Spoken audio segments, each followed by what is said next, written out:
All rise. All right, you may be seated, folks. Thank you.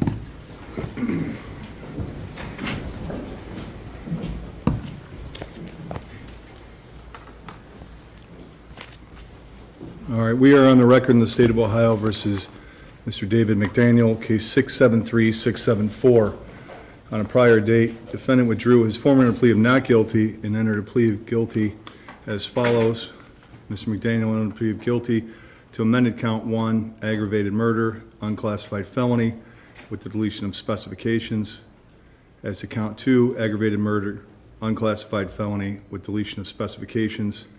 He entered a plea of guilty to count 9, aggravated robbery, felony of the first degree, with the deletion of specifications, and also to count 10, aggravated robbery, felony of the first degree, with the deletion of specifications. Counsel would ask for the preparation of a pre-sentence investigation report. I'm in receipt of that document. I've made it available to the state of Ohio as well as defense counsel, and the court is now prepared to go forward with sentencing. Is the state of Ohio prepared to go forward? We are, Your Honor. Counsel, are you prepared to go forward? Yes, we are, Your Honor. Thank you. Anything the state of Ohio would like to put on the record prior to imposition of sentence? Thank you, Your Honor. May it please this honorable court, Assistant Prosecuting Attorney Mahmoud Awadallah on behalf of the state of Ohio, along with Assistant Prosecuting Attorneys Elena Hagan and Anthony Miranda. Your Honor, as this court has stated on a previous date, this defendant pled guilty to 2 counts of aggravated murder, as well as 2 counts of aggravated robbery in relation to the homicides of James Skernivitz, a father, a son, a husband, a Cleveland police detective, and Scott Dingus, a father, a son, a husband, and a private citizen. Those charges are a result of cowardly actions of David McDaniels and others on September 3rd, 2020. Detective James Skernivitz and members of Operation Legend Squad were engaged in a covert investigation. Detective Skernivitz was undercover, wearing plain clothes and driving an unmarked undercover vehicle, a black 2015 Infiniti SUV. Detective Skernivitz picked up Scott Dingus, a confidential informant who was helping with an investigation later that evening. They drove to West 65th Street behind Rose's Discount Store to prep, to get ready for an operation that was going to take place later that evening in a different location. 3 individuals approached them in an attempt to rob as occupants. Those 3 individuals had come to that area to rob someone else that day, but they saw an opportunity when they saw Detective Skernivitz and Scott Dingus sitting in the SUV. They saw Detective Skernivitz counting money, and they approached the vehicle. When Detective Skernivitz noticed the 3 males, he attempts to leave, but David McDaniel and Kevin Robinson opened fire as Detective Skernivitz and Scott Dingus drove away, killing both of them. Your Honor, the state of Ohio asked this court to impose the agreed recommended sentences of 2 life sentences with first chance after parole after 50 years. We'd ask this court to hear from victims on this case who would wish to address you at this time. Thank you, Your Honor. Who's first? Your Honor, first up would be Matthew Colecci, who has prepared a statement, who's present in the courtroom, who has prepared a statement who's going to be read by Susan Kennedy, victim advocate from our office, the prosecutor's office. Good afternoon, Your Honor. My name is Matthew Kolecki, not Matthew Skernivitz. I know my dad is James Skernivitz, but I don't have his name. That always confused me, but he is my dad because I knew him and spent time with him. And everyone says I look like him. Anyone close to us knows we didn't have a relationship, but that doesn't mean I never thought about him or cared. I've gone through life mostly alone, making my way, but something has always been missing for me. I was never sure what it was, until the day I got the news that he had been killed. I didn't know what to think at first. To be honest, I didn't feel anything. After a certain point, I gave up thinking about him, and I just put it away. But that day, the more I thought about it, the clearer it became. I had lost something. I'd lost what's been missing, something so important to me that I had ignored for so long, something I never truly had, my dad. I lost my dad.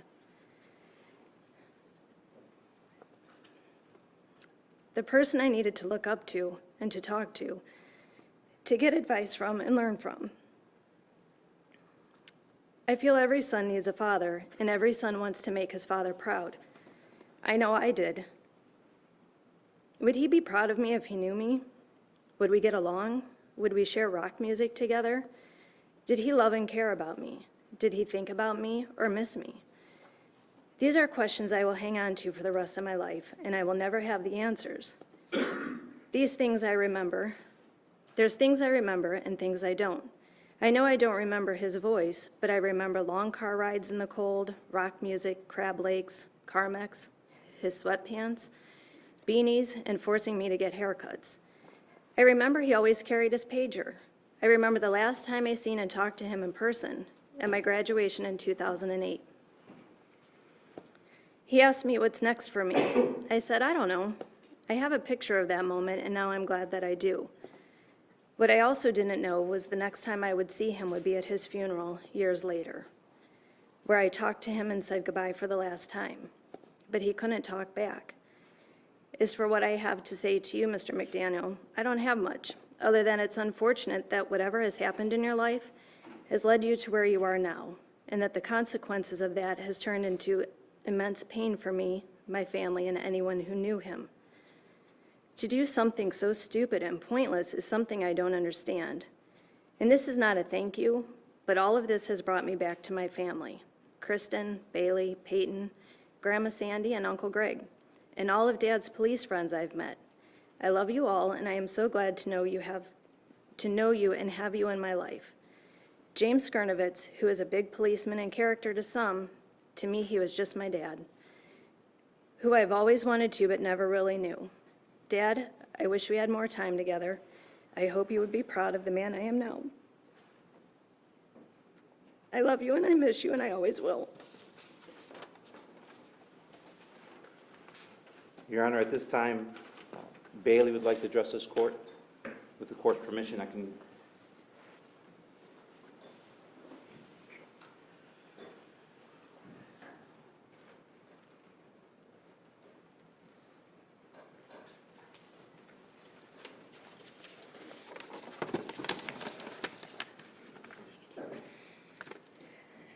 Around 10:30 p.m. on the night of September 3rd, 2020, the actions of 3 individuals changed my life and many other lives forever. That night, David McDaniel, Kevin Robinson, Luis Garcia allegedly set out to perform a robbery. Only instead, they murdered James Skernivitz and Scott Dingus in cold blood. Over 3 years later, my family, my dad's friends, Scott Dingus's family, and his friends all sit in this courtroom in front of one of the men that pulled the trigger multiple times on our loved one. We are here to finally get the justice and closure we deserve, if closure is what you want to call this. This court hearing will not change the fact that my dad is dead. It will not change the fact that my mom's husband is dead. It will not change the fact that my grandma's son is dead. It will not change the fact that the friend of many of the people standing in this room is dead. And that is why I don't want to use the word closure, because that will never end for me and my family or the people who called my dad a friend.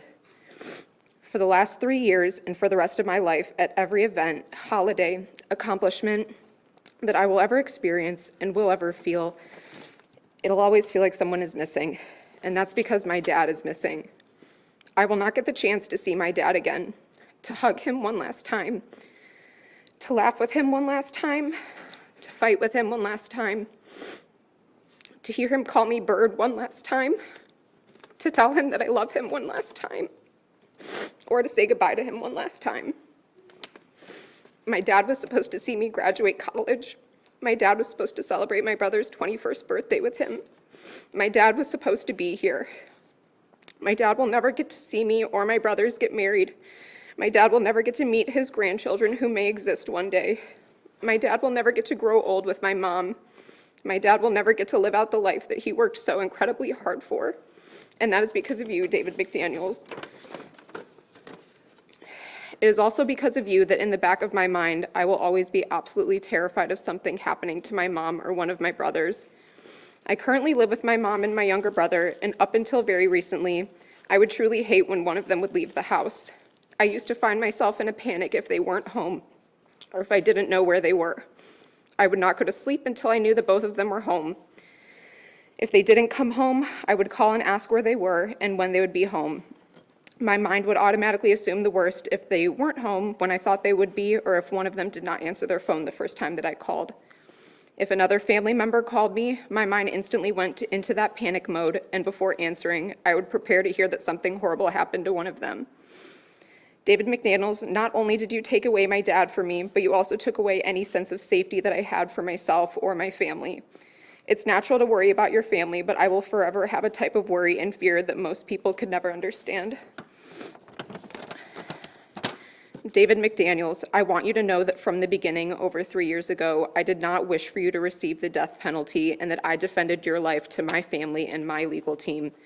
Not because you deserve it, but because I don't see how playing a role in ending your life would make me any better than you. The next time we see each other, it will be at your first parole hearing. So until then, for the next 50 years while you await for parole eligibility, I hope that every day you think about how I, the daughter of the individual you murdered, showed you the mercy that you did not show my dad, Detective James Skernivitz, or Mr. Scott Dingus, and that is one of the many differences between you and I.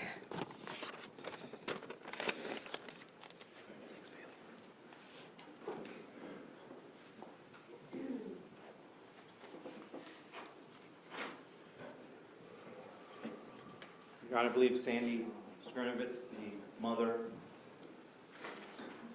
Detective James Skernivitz, would like to approach you for your statement, please.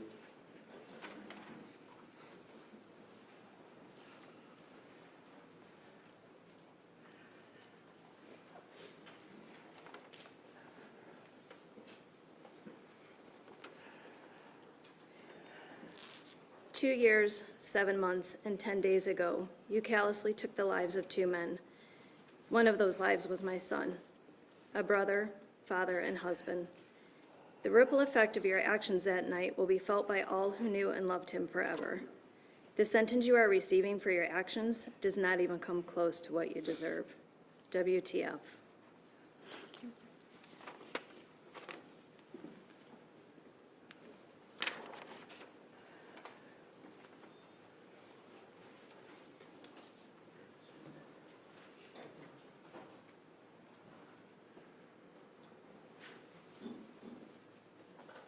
Your Honor, I believe Kristen Skernivitz would like to address this court. She can remain in her seat with this court permission.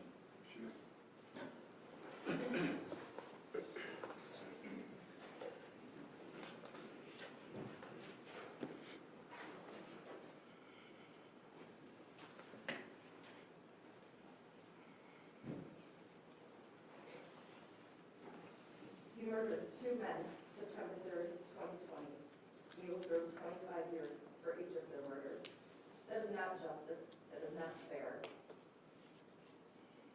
No sentence will ever suffice. You are incapable of understanding the breadth of destruction you caused that night.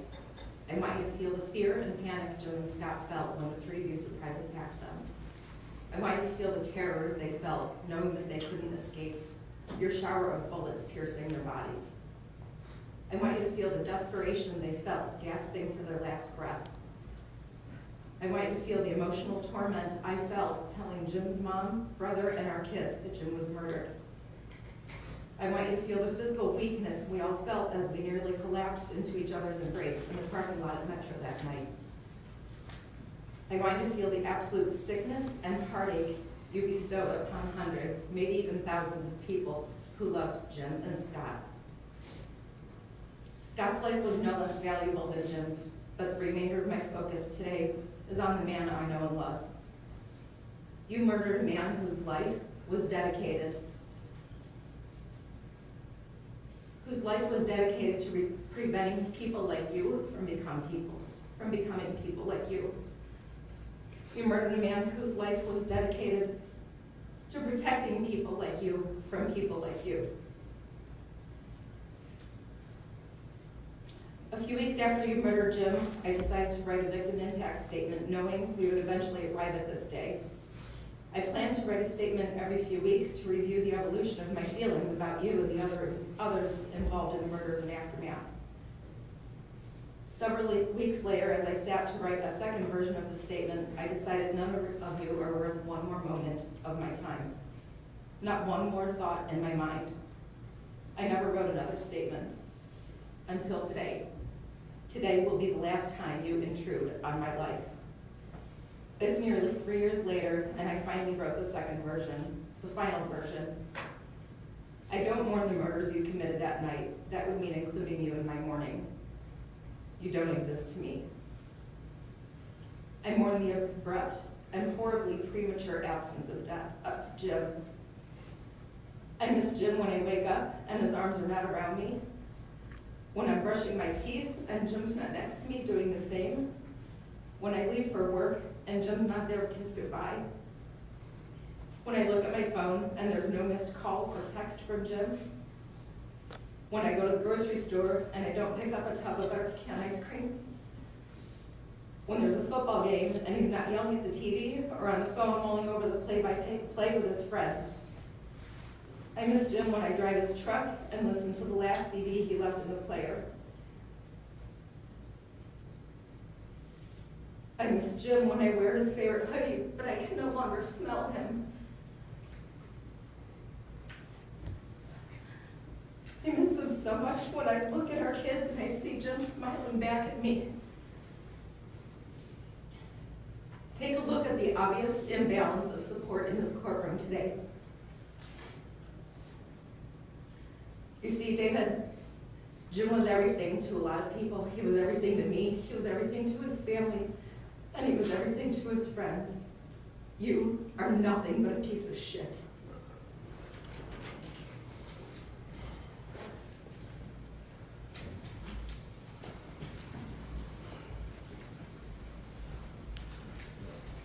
Your Honor, if I may.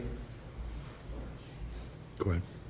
Your Honor, the State of Ohio asks this court to impose the agreed recommended sentence that we arrived upon with permission of the families. On count 1, aggravated murder in relation to James Skernivitz, the State of Ohio asks that you impose life in prison with first chance of parole after 25 years. And count 2, aggravated murder, Scott Dingus, we'd ask that you impose a second life in prison sentence with chance of parole after 25 years. Those 2 life sentences shall run consecutive to each other for a total of life in prison with first chance of parole after 50 years. As the counts 9 and 10, we'd ask this court to sentence, as agreed upon, this defendant to 11 years for each count, run consecutively to each other for an aggregate of 22 years with a Reagan-Tokes tail of 27 and a half. Counts 9 and 10 would run concurrently to counts 1 and 2 for the aggregate total sentence of life in prison with first chance of parole after 50 full years. Your Honor, we'd ask that you impose this sentence, find the necessary findings that go along with consecutive sentences, along with the PRC and the violent offender registration, and we thank you.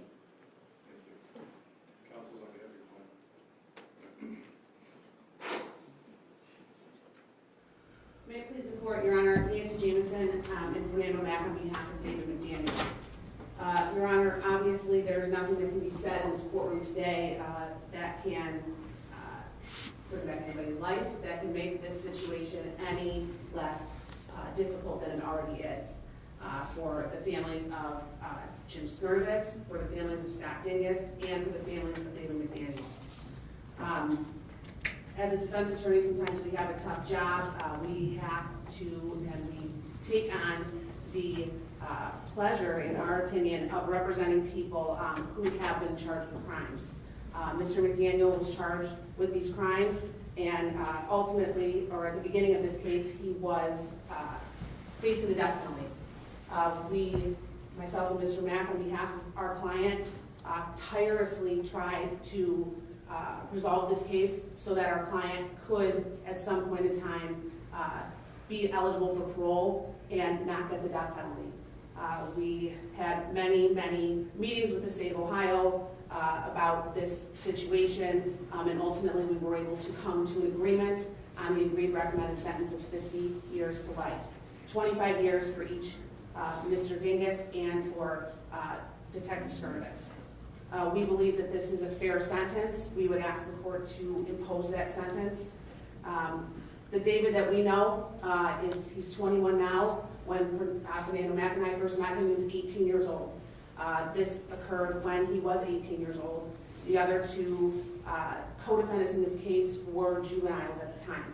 One was 17, one was 15.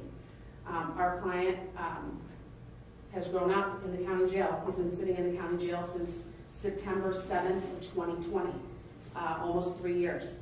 We've had the opportunity to speak with him and his family and get to know them. We know how remorseful David is about his actions on that day. He is, every single time we see him, he is remorseful about what happened on that day. And it's not just he's remorseful because of the situation he's in, he's remorseful for the victims in this case, and he expresses that to us on a regular basis.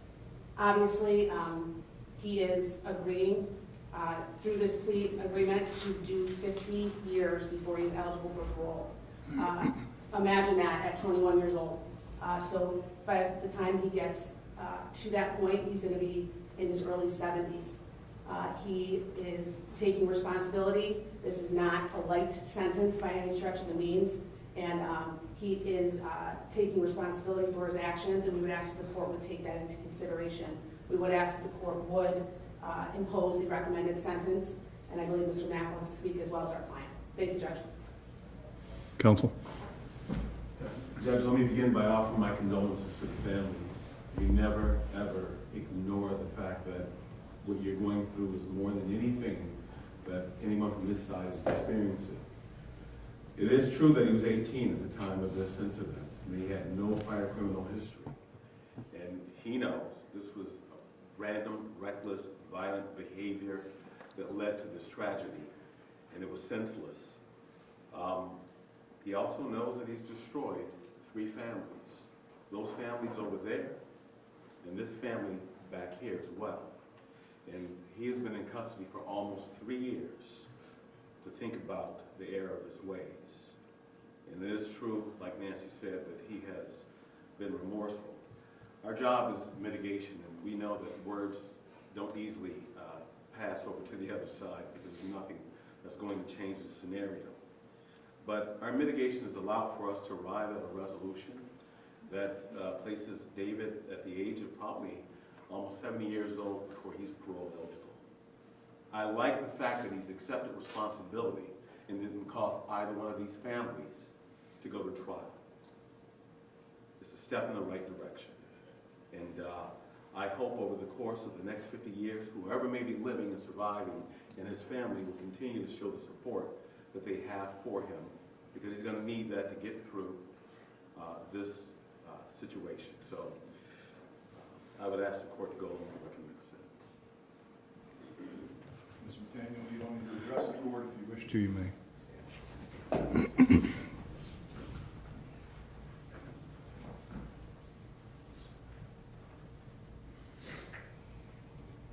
I just need everybody to know that on that night, it wasn't a planned thing. It wasn't set up to kill anybody. I know that my actions, my decision I made that night can't be changed. I wish every night before I go to sleep, I pray every night before I go to sleep that I wish it wouldn't happen. I wish I could change it, but I can't. I just want both the victim family to know that I sincerely apologize. I know nothing I say can bring back the love. Can't fix your family, and I apologize for that. I just want you all to know that I was a kid when it happened. I was a kid. Yes, I was 18, but I was still a kid. I never wanted anything like this to happen to nobody. I'm not a bad person. I just made a bad decision. Yes, y'all may hate me, and I understand it. I do. Nothing I say could change anything that happened. If it could, we wouldn't be sitting here right now. I ruined 3 families that day. Both the victims and my own.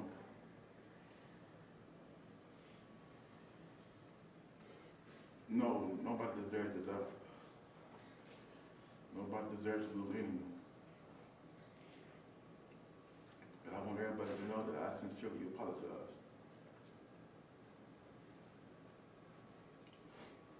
That night, from that night forward, it took a lot out of me. I lost sleep. I didn't eat. Every night, I go to sleep in the county jail, thinking about the families that I ruined that night.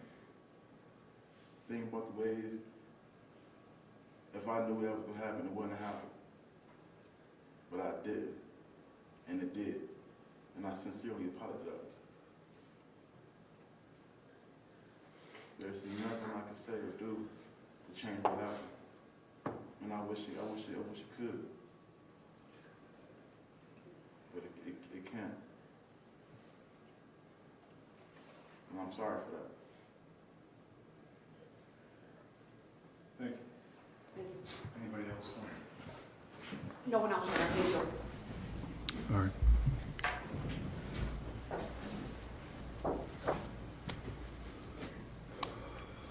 The court has formulated its decision based upon the overriding principles and purposes of felony sentencing, which are to protect the public from future crime by the defendant or others, and to punish the offender using the minimum sanctions that the court determines accomplishes those purposes without imposing an unnecessary burden on state or local government resources.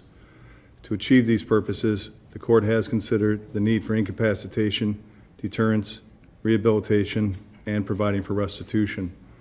The court has considered the relevant sentencing guidelines provided in Revised Code 292911, 292912, 292913, as well as 292919. I can't agree with anybody more than Bailey. What you said is today is not the end. It's not closure. You're 100% correct. I hope, though, after this, that the families, both sides, while it's not closure, can start the process of healing. And I don't have the words. I've been up here for a long time now, and every time I think that I can't see evil on evil, and this is what we have here. Just families absolutely devastated. Your family devastated. Your life devastated. Over a couple dollars. And it might not have been planned. Over a few dollars. Look at the destruction you've caused.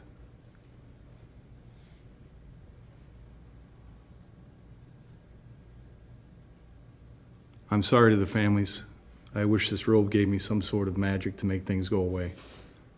Or that my words somehow will make everything better, and they won't. Or this sentence will make things better. I'm sure it won't. So I'm very sorry for all your losses. And I'm sorry to the McDaniels family, too. I'm sorry for all of you. It is just an absolute tragedy that should have been prevented and could have been prevented. Over a couple of dollars.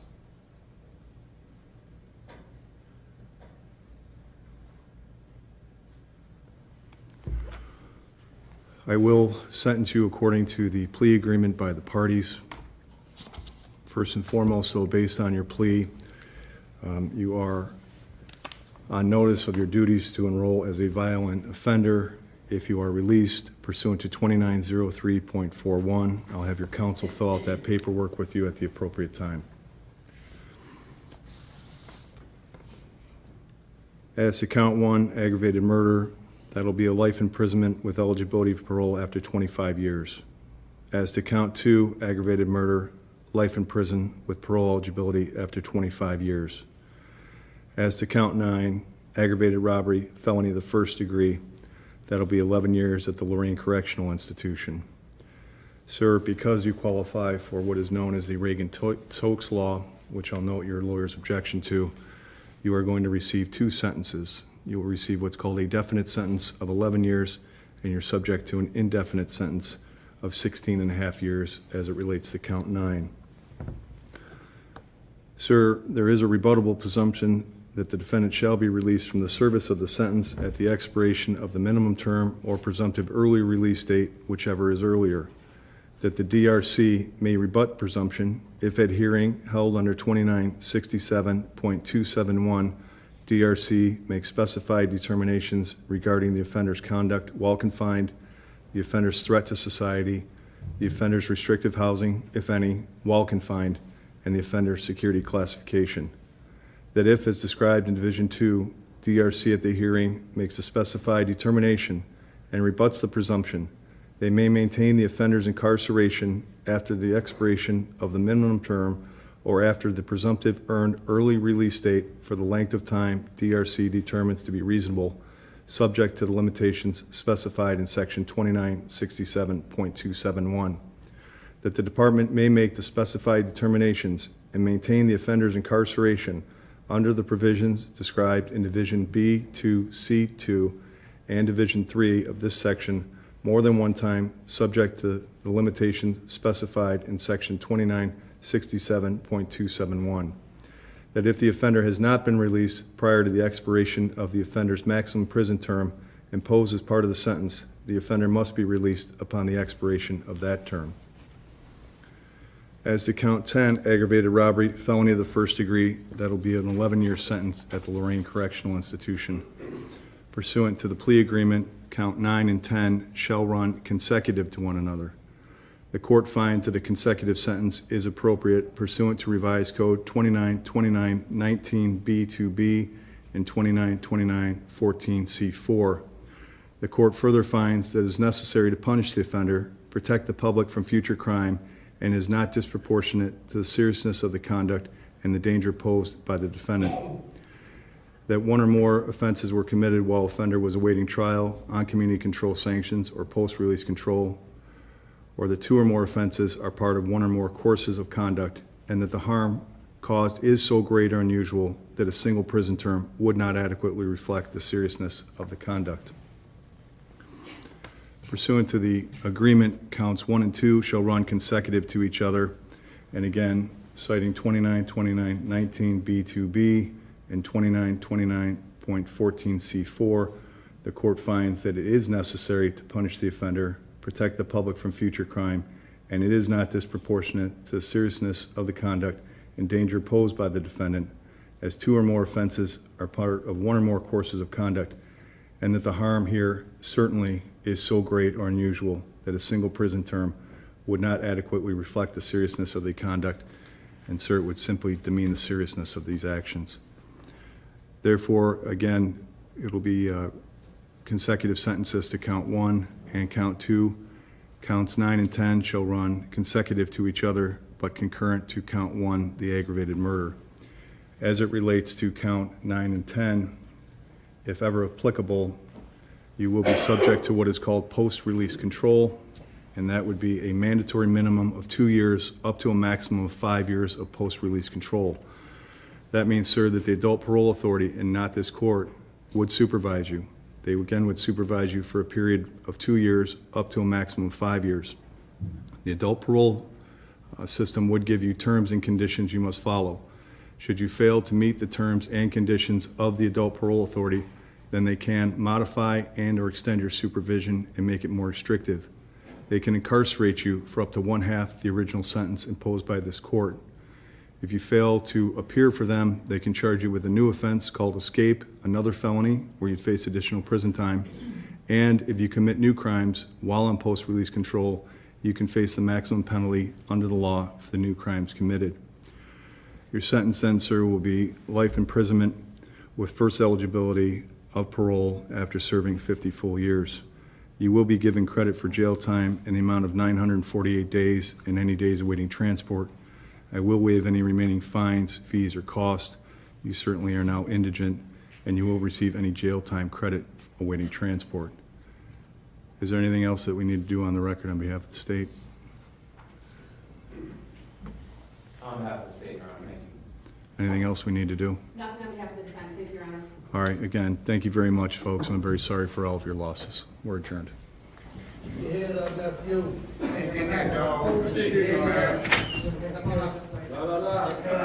McDaniel, keep your head up.